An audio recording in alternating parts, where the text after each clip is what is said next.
Hello, world. Welcome to WFHR's Rapids Report, proudly brought to you by Crockett Septic for this August 1st, 2025. I have your host, James, here. We're here to talk with some of our favorite people, the historic Point Basse. We have Mike Hittner with us. Good to see you, Mike, as always. Yes, good morning, James, and everybody in Radio Land.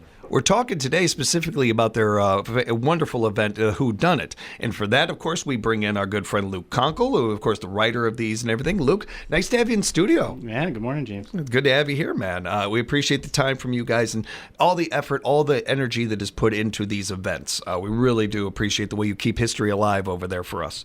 Let's dive into this one. This particular Whodunnit going to be premiering Saturday, August 9th, 2 to 5, over at Wakely Road in Nakusa. We'll give you more details as we go along here. But Luke, where do I go with this story? What do I tee you up to so you can take it and everything? Because there's a lot of different angles on that. That's what we all want to know, right? Yeah. Yeah, this year we have a known as a locked room mystery where somebody turns up dead under some, well, obviously it's a mystery, so mysterious circumstances and figuring out whether the sheriff seems convinced that it was a natural death, but not everybody is on board with that theory. So the trick isn't necessarily figuring out who done it, but what happened and how done it. It's multifaceted. A lot of times it's just who done it, but this has got all different aspects in it, especially since it was a locked room and he was in there by himself. So, I love those kind of mysteries. They're the best. Some of my favorite Holmes stories are the ones like that. When it comes to the idea, is this something you've had for a while, one you've been chewing on for a while, or just something that came recently?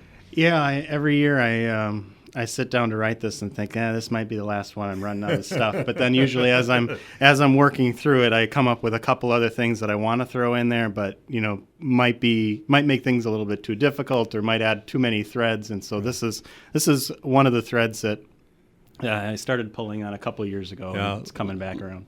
Luke came out during the festival and he was looking for ideas, I think in June, and he brought his 3 little girls with him, and he was looking for ideas. Evidently, he got an idea because actually this is the 15th year for Luke from 2010 till now. So it's really impressive. As a side note, really being able to, as a loose writer and as a creative, I'm blown away by what you do, man. And I think it's really, really cool, especially with the energy behind it, the passion behind it, the reasoning behind it, and everything. I think that's very cool to do. When it comes to being able to hammer this out and then get it out there, get it to everybody, how did that process go? Once you had that idea, getting it written? Mike can speak to it a little better, but it's a couple of weeks later this year, and I warned him that just meant that it was a couple more weeks that I could procrastinate and get it to him. But so from sort of the idea phase, it starts out. I have obviously kind of an outline of what the reveal is going to be. Who done it or what happened. Yeah. And then working backwards from that outline to more of an outline of each character. Figuring out first which characters I need and how they're gonna connect, maybe sort of loosely to past years, that sort of thing. And then outlining each character, maybe motive, means, opportunity, that sort of thing. And then from there taking some of their like Mary Wakely has she's sort of evolved into the town gossip. Yeah, the town gossip character. And so, where does, being the town gossip fit into this particular year's mystery, that sort of thing. So. Is there any danger of this being a little similar to a Murder, She Wrote scenario where it seems like everywhere Angela Lansbury went, there was a murder? I don't know. I don't know if anybody ever caught that, but it seems like so. What's going on over at Wakely? Well, there are so many over the. I'm kidding. I'm just joking. If you're a fan of a lot of these British detective shows, these really, really small communities out in the hinterland have one murder after another, and you wonder, where can all these murders come? This town is about 400 people. Who's coming through there? I know or whatever. Exactly what you're talking about. In all seriousness, Luke, how do you keep from? And I can't imagine. It actually probably happens with the story somewhat, but you don't want to repeat yourself. You don't want to go to the same well too many times. And as Mike touched on, you've been doing this for over a decade and everything. How do you keep yourself from doing that? How do you keep yourself fresh with this? Yeah, I don't know. It's probably organic. Yeah, It's yeah. probably I don't have a good answer. You know, I try to not, you know, like it's a locked room mystery. We had one other locked room mystery 4 or 5 years ago now. You know, so I try to not do, you know, the same kind of mystery. I'm trying to decide how to answer this question without giving too much away. Yeah. But you know, there's really only a small handful of, you know, motivations for murder. You know, Sure, you know, kind of cycling through them and you know, that's a good way to do it. Going back to it, yeah. I know I'm a big fan of you know, detective shows and all of that, and I grew up loving Columbo like a lot of people. And I remember reading not too long ago, actually, a lot of the writers on that show would approach it as they would start from the end and then go back. Yeah. Is that a little bit of what you've done before? Yeah, or have you done? that's essentially it. Yeah. Okay. You know, figuring out. That's interesting to me. Yeah. That's a cool way to write. Yeah. I've never written that way, and I find that awesome. That's really fun. Yeah. I want to try it immediately. Yeah. For some people, especially my wife, she loved Columbo because she had it solved in the beginning, and then they went back through and showed what transpired to that point. And you know, for some people, it's kind of a different genre to do it from backwards forward or something like that. Yeah, and this is sort of a, you know, people talked about Monk, you know, being a sort of reincarnation of Columbo in some ways, and one of the sort of fun things about that show is in a lot of cases, no pun intended, they would actually give you they would show the audience the actual crime at the beginning, right? And then you would have to sort of figure out how, not what happened, but how Monk figured it out, right? Exactly. And so that's I mean, none of our actors know which one of them did it, but I think this year more than other years, I think maybe if they read carefully, they can maybe figure it out. And so there's maybe a little bit of that flavor here where, you know, that they might actually know what happened, and they're sort of trying to piece it together for the audience. You kind of saw where I was going with this, with those shows. I think Law and Order is another one of my favorites, where they kind of give you the crime and then you kind of have to figure out yourself, and you're playing along at home in a way with this. It's almost like a game show in some ways of trying to figure out who the criminal is and all that. And then we of course have our Whodunnit, which is extremely similar to this. And to those that may not know much about this event, Mike, can we tell them how this breaks down, how this goes? Well, it starts at 2:00. People usually come. Some early people come at 1:30. I would suggest for those that would like to do this and are somewhat serious about it, probably don't come any later than probably 3:30, because it takes you time to go from one character to another, and they're spread out somewhat. Not more than a couple hundred yards, but they're spread out. And what one character says, you may want to go back and verify what ties them into this other character, or maybe the other character told something that conflicts with what the other person told you. So you got to have time to go back and forth. And sometimes, you know, people do it 4 or 5 times that really get into this, you know, that love this sort of murder mystery sort of thing. And so, opens at 2 and Luke does the reveal at 5 or shortly after 5. And so, plan plenty of time, I think. I would say at least a minimum of an hour and a half so that you got time to go around. You don't necessarily have to be there at 1:30. Some people are there at 1:30. They enjoy that. They sit down. They probably picnic or something. I don't know. I'm in the house. I don't know all the time what's happening on the outside. But I'm thinking some people just enjoy the day, I think, too, and the camaraderie that maybe friends and family have with it. Being outdoors, being on those grounds alone is a great time, and it just feels good, especially this time of year. Getting to play, I've been fortunate to do a lot of roles in my life, and I'm hopefully fortunate to do more, but playing Sherlock Holmes will always be way up at the top for me. You get to play Sherlock. You get to be this. You get to be Columbo. You get to be all of those characters, all your favorite detectives and everything. Go out there and ask these different actors, these different people playing these characters, these questions, and kind of find out for yourself who done it.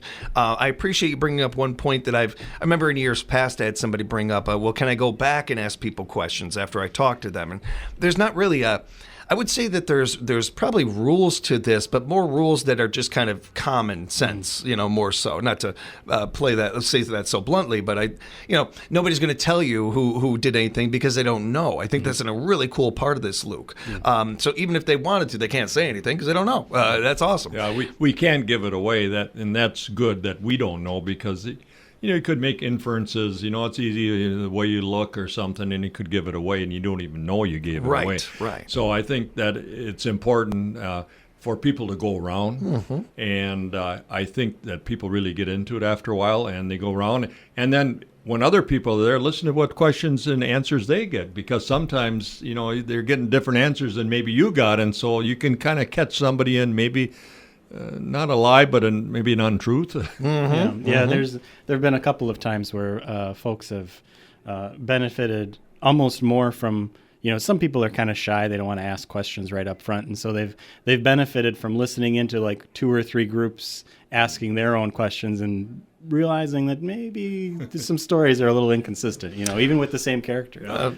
Sherlock had Watson to balance off of and everything. So the idea of doing it with a group or something, or working with people, I love that. That's a fun way of doing this. And when it comes to the story, it's a fun one, an exciting one, and it has local ties to it, which also can give out history lessons in itself as well. Well, we got a new thing, Luke, written into it this year, Carver's Claim, which was refuted by the U.S. Congress in 1823, where a guy went through when it was British area and had mapped it out, and somehow he had signed some treaties with Sioux Indian chiefs. Allegedly. That he had 10,000 acres they gave him, and all this, flim-flam people were trying to sell on this, probably up as far as the Civil War or later.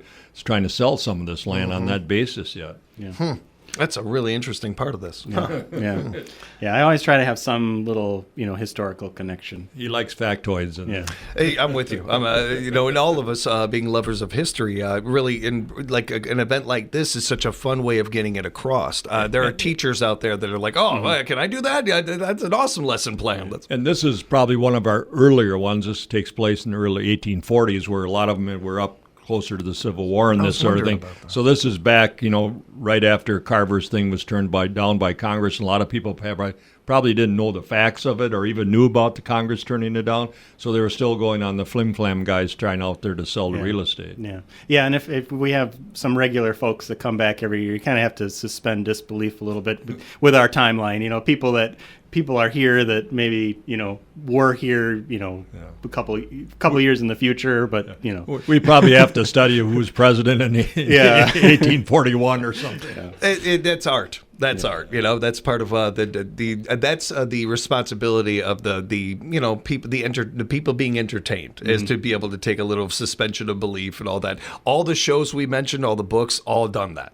They've all done that. So it's something that I think, especially if you're coming to this event, one of the major reasons I would think is to be a part of this, to be a part of the Whodunnit, and you're going to be able to do that. And we encourage you to not only do that, but check out the grounds. Look around a little bit, especially if you haven't been there in a while, or if you've never been down there. This is a perfect opportunity to come check things out, Mike. It's a good opportunity. The barn will be open, the 3-bay shed, the bunkhouse, the house. So you can go around and see some of those buildings if you haven't been there, or maybe you haven't been there for a while. And we separate all the characters. Like the Hollises, Maggie, and Jeremiah will be in the barn, but one will be at the small door and one will be at the big door. And the same with the Turners. One will be in the 3-bay shed on the north side, one will be on the south side. So we separate all the characters so they can't collude with each other, you might say, and they have to kind of tell their story as they see it. It's a great idea. Yeah. One thing to watch out for, though, you talk about the site and that sort of thing, is that every once in a while we'll have somebody that'll see an artifact, some site dressing, and assume that it's been planted as part of the mystery. But we don't need to rely on physical evidence in this case. Right. And there's no props that pertain to his death there. So they're looking around for strange bottles or something. Maybe it was a poisoning or whatever it was, and they're always looking for something. Yeah. I would have definitely done that. Yeah. Thank you guys. We look forward to this one, and it's right around the corner. Everybody, the Historic Point Bosses Murder Mystery Whodunnit, coming up Saturday, August 9th, 2 to 5, over at 364 Wakely Road in Nakusa. Admission is $5 for adults. Students are $3. Preschool and members are getting in for free. As we always like to note, Mike, those prices haven't changed if you've been coming to this for 10 years. We appreciate you guys doing that. We want to support you guys like you're supporting us with stuff like that and keeping history alive. It's a feedback system. Yeah. Get on down and make plans for this one. And if you'd like more information, you can go to historicpointboss.com. Head on over there, bookmark that page, and keep up to date on all the great things they're doing. We'll be talking next month probably about the Harvest Fair and some other great events coming up over there, Mike. Yeah. Thanks, James, and Thank you. WFHR. Yeah, thank you. And Luke, great to have you in studio, man. Great Yeah, to be on. thanks, Thanks James. a lot for being here. We appreciate you again. And appreciate all of you for joining us for another edition of WFHR's Rapids Report, proudly brought to you by Crockett Septic.